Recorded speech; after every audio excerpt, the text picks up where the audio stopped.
Under-19 Asia cup one day టోర్నీలో భారత జట్టు దుమ్మురేపింది. దుబాయ్ వేదికగా జరిగిన టోర్నీ తొలి పోరులో యుఏఈ జట్టుపై భారీ స్కోర్ సాధించింది. 50 ఓవర్లలో 6 వికెట్ల నష్టానికి 432 పరుగులు సాధించింది.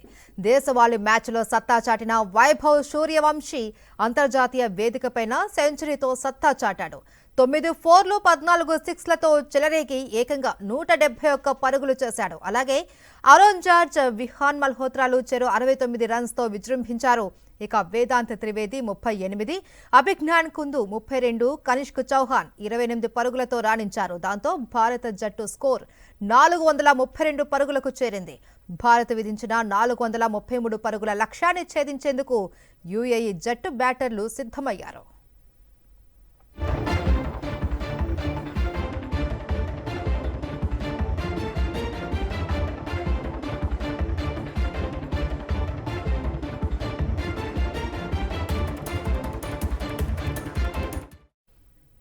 అండర్-19 ఆసియా కప్ వన్డే టోర్నీలో భారత జట్టు దుమ్మురేపింది. దుబాయ్ వేదికగా జరిగిన టోర్నీ తొలి పోరులో యుఏఈ జట్టుపై భారీ స్కోర్ సాధించింది. 50 ఓవర్లలో 6 వికెట్ల నష్టానికి 432 పరుగులు సాధించింది. దేశవాళీ మ్యాచ్లో సత్తా చాటిన వైభవ్ సూర్యవంశీ అంతర్జాతీయ వేదికపైన సెంచరీతో సత్తా చాటాడు. 9 4లు 14 6లతో చెలరేగి ఏకంగా 171 పరుగులు చేశాడు. అలాగే అరోన్ జార్జ్, విహాన్ మల్హోత్రాలు చెరో 69 రన్స్తో విజృంభించారు.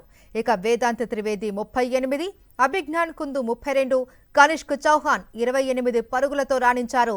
దాంతో భారత జట్టు స్కోర్ 432 పరుగులకు చేరింది. భారత్ విధించిన 433 పరుగుల లక్ష్యాన్ని ఛేదించేందుకు యుఏఈ జట్టు బ్యాటర్లు సిద్ధమయ్యారు.